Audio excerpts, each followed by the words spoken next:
We're taking a look at what took place in the President's Cup over the past week. Dom asked a question today, does anything need to change the President's Cup? And predominantly the voting coming back in was 3-1 as yet. That's people feel that changes should be made. The international team was the recipient of an 18.5 to an 11.5 loss. It was the largest USA victory on the road at the President's Cup, even though Royal Montreal wasn't much of being on the road, because in terms of proximity it was fairly close. But I thought it was a great venue. I think the story that they had with having a Canadian captain and multiple Canadians on the team, unfortunately, just didn't pan out into something of substance. Again, there was hope. I went through it with you from a chronological standpoint, where Team USA jumps out 5-0, and everyone thought, "Oh, here we go. So what are we going to watch, for the rest of the weekend?" And then the international team came charging back with the exact same day record as USA in the first session, 5-0. And I was excited. I thought, now we got a real race going on here. And I don't know about you guys. I wanted both teams to play absolutely the best that they were capable of playing. And I know that never happens in those competitions because the amount of pressure and all the rest, I get it. But you can always hope, and that's what I was hoping for. Well, ultimately, it didn't turn out that way. And so for the international team, what do you take away from it? I mean, is this about judging mistakes that were made, things that could have been done differently? Is this about judging that for some reason the international side just doesn't have the firepower to keep up with Team USA? Let's find out from the international side what their perspective is in the wake of this loss. I'd say just sitting here as a competitor, it's tough. We all feel, it's tough to take. It just happened, right? And it's a little bit raw. And I'll start there, but I just love these guys. I love their fight. What I saw out there today all week, from the get-go, is they battled right to the end. That's all you can ask is from the captain is what I asked them to do, and they responded and did that. And it was just a special week, special bonding with all of us guys, all the families. That's what makes the week really special. So those are some of my key thoughts, I guess, as I get started here. And it was just a high. I guess the other thing is just super high level of play. I think on both teams it was really high level golf, lots of birdies, lots of big momentum swings, and really exciting golf as a golf fan to watch, which I'm a golf fan. It was really great golf to watch.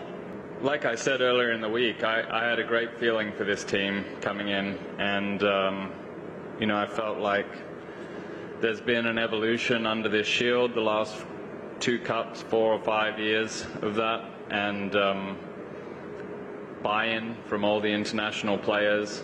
It's something that they aspire to play for. And I felt we had a great trip up here. The personalities were great.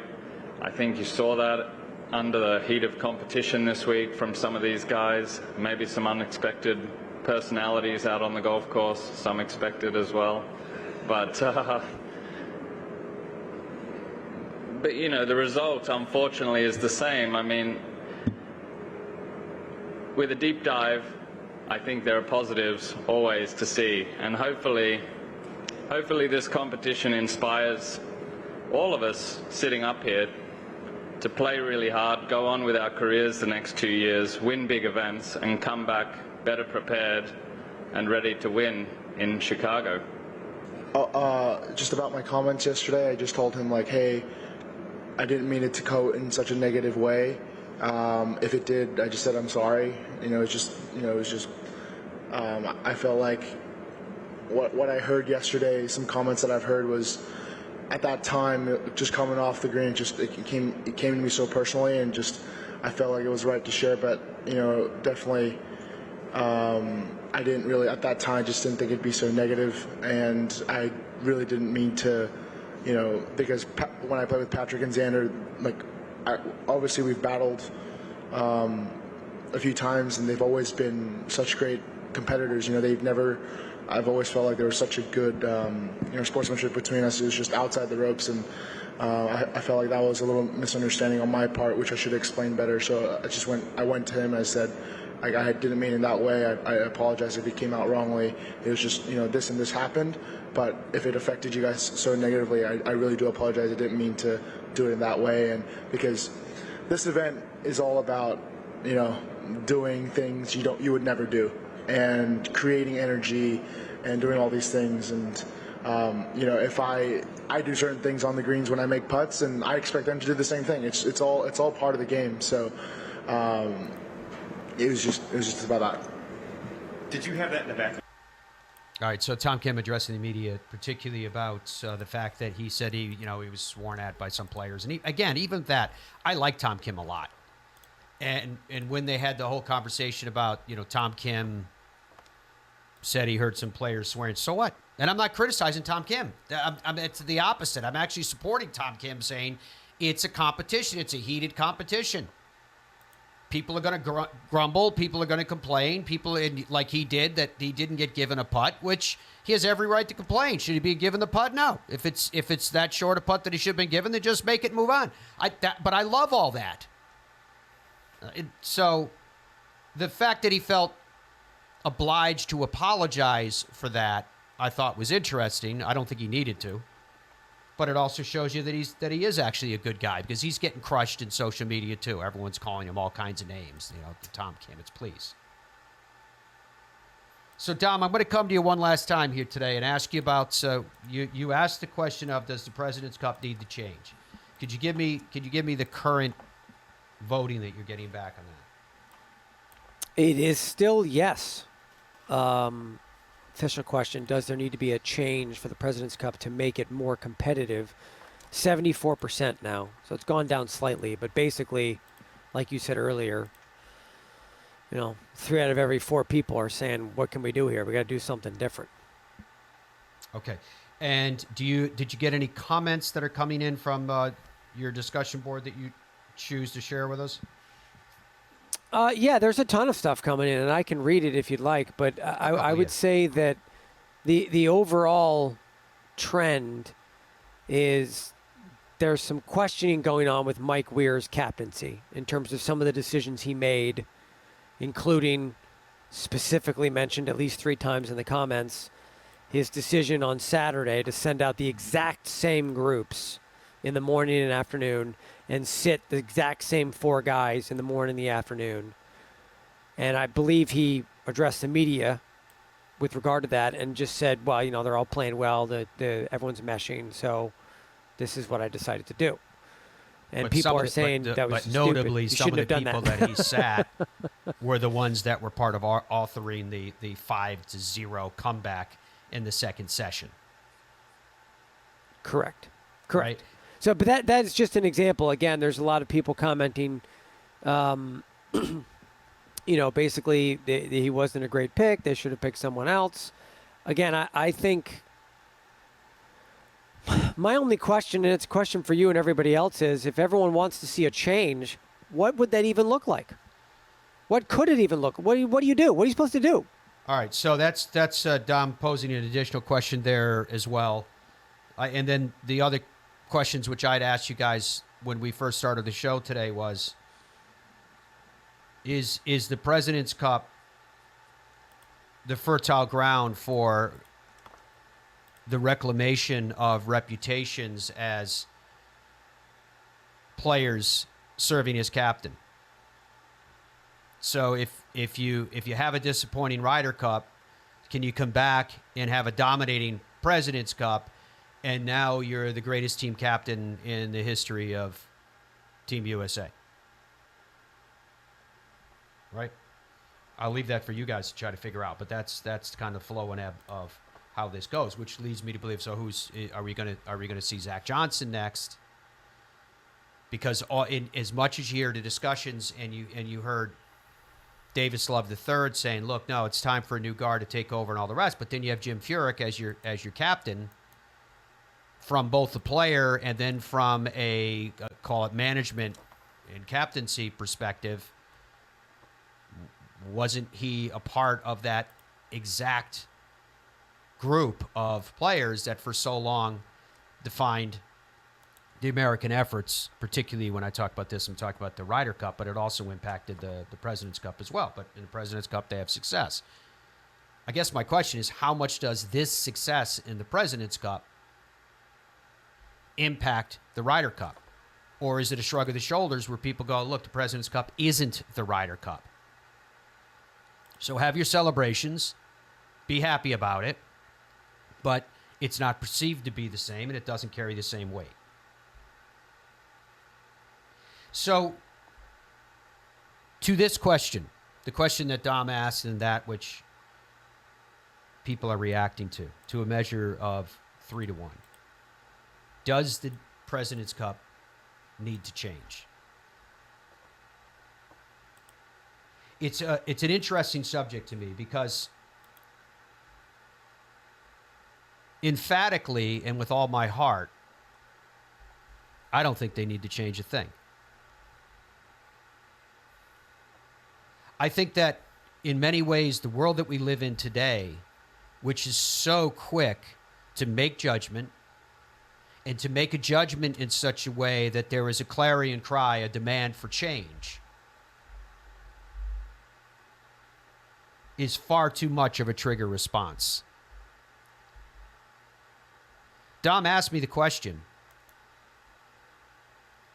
can I think of another time where one team had such a stretch of dominance going back over many, many years?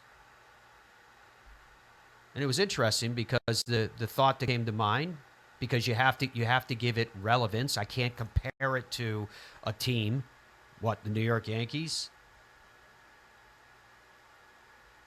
So to give it a relative comparison, in the world of golf, how about the little thing called the Ryder Cup? The Ryder Cup started in 1927 at the Worcester Country Club. Team USA won that first match. And from that point on, it was touch and go. Who would win, respectively, from the GB and I side, Great Britain and Ireland, or from the United States. And that tight competition continued up until the Second World War.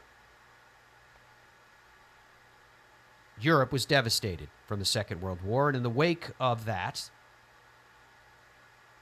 it took Europe a long, long time to recover. So my comparison to you is, where you have GB and I that won the Ryder Cup in 1957. From 1957 until 1985, they did not win.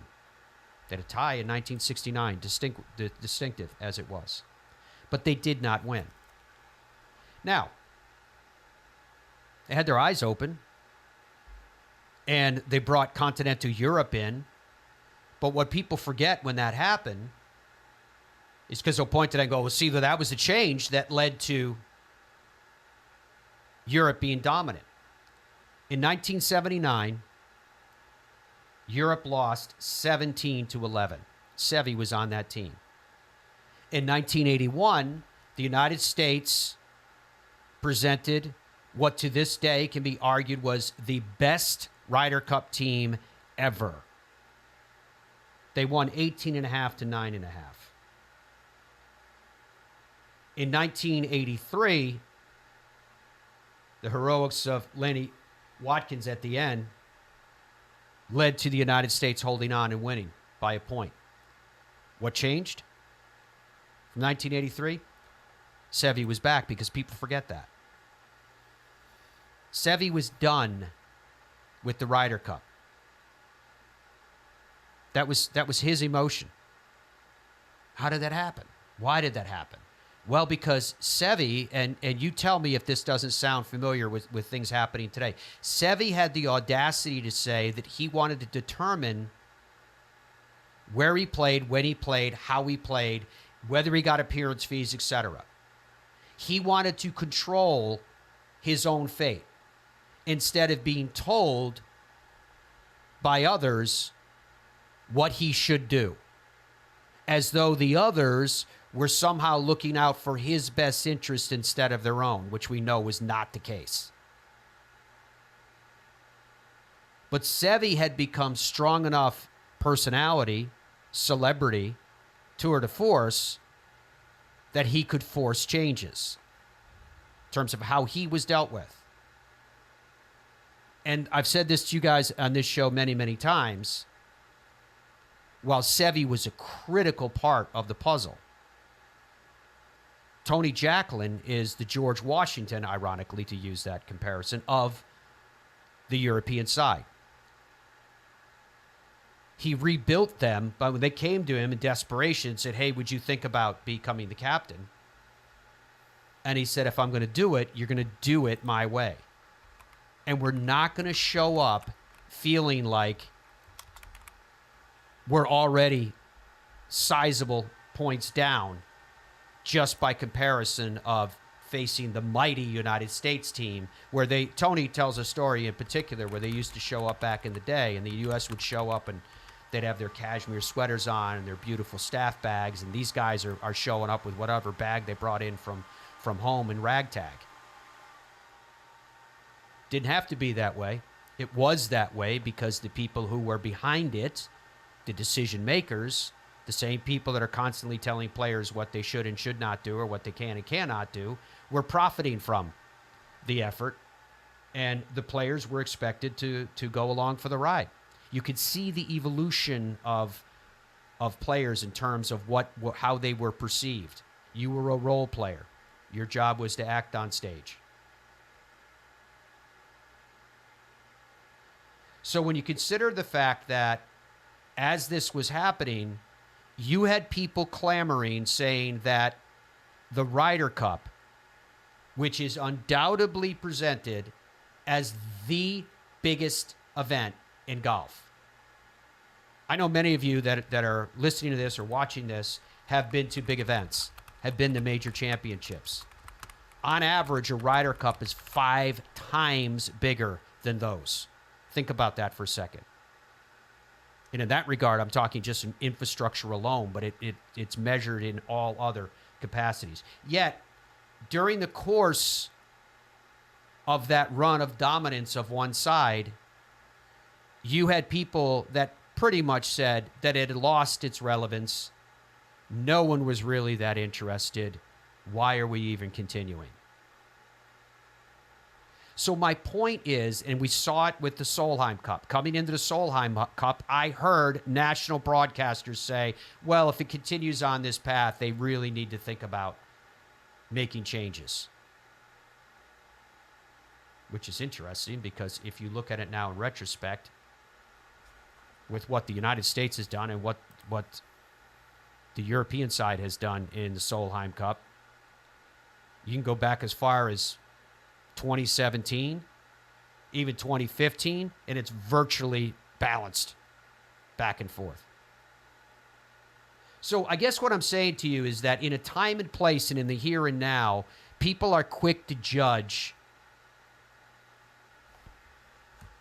where something stands and where the future of that event should be, which stands in stark contrast to when you look at the biggest event in golf and go, well, if people conceded to the sentiment at the time of saying, why do we even have this thing? The United States dominates every time. And even after Europe came back, the sentiment was the same because they got crushed those first 2 times. Everyone's like, please, it did nothing. Why are we even doing this? What do we gain from it? So my sense has been, and I say this against full knowledge of the scale of the victory that the United States just authored, but I do believe that at this President's Cup, we saw change.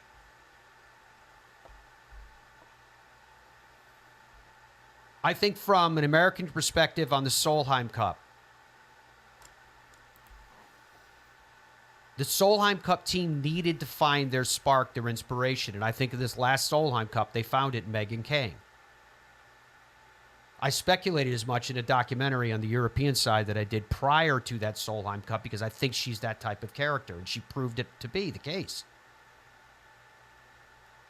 I think the American Ryder Cup effort over the last 25 years was severely negatively impacted by the fact that Payne Stewart died. To me, the American version of Seve Ballesteros. So when it comes to the international side and this President's Cup, who is their Seve? They want it to be Adam Scott. Out of respect, there was a lot of people that wanted to win it for Adam Scott, but Adam Scott isn't that type of personality, is he? And I'm not taking anything away from him.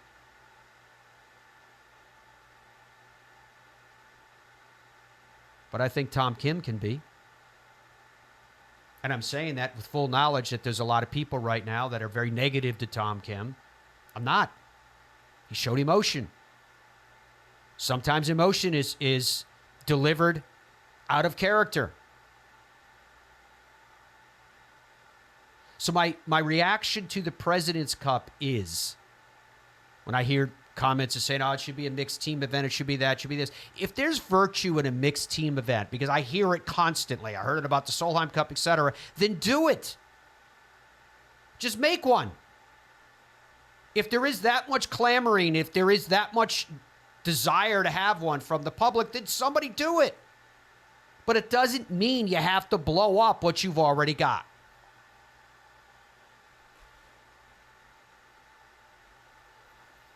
So when I take a look at the Ryder Cup from a win in 1957 to that side not winning again into 1985, and now the Ryder Cup is the biggest event in our sport. So my comment is, my belief is that we saw this President's Cup, the seedlings of change, the fact that you have these young players coming in with this now burning desire to win. And I thought as much as Tom Kim showed at times behavior that was a reflection of his youth, I also think that he showed some great wisdom in his comments that said, look, now, dominance doesn't last forever. Sooner or later, the putts that didn't drop on day one, there were very close matches, yet it ended up 5-0 Team USA. You could say the same thing about day two. Session two. The other way. Sooner or later, they start to drop. And I think sooner or later, you're going to see a shift in the President's Cup. You're going to see it become more competitive because they're going to find their spark. They're going to find their unity. But the fact that it doesn't exist here and now, right before your eyes, something that you can hold and grasp in your hands, is that reason enough to clamor and say, nope, we got to change it. Everything's got to be changed? I'm not buying it. Not me.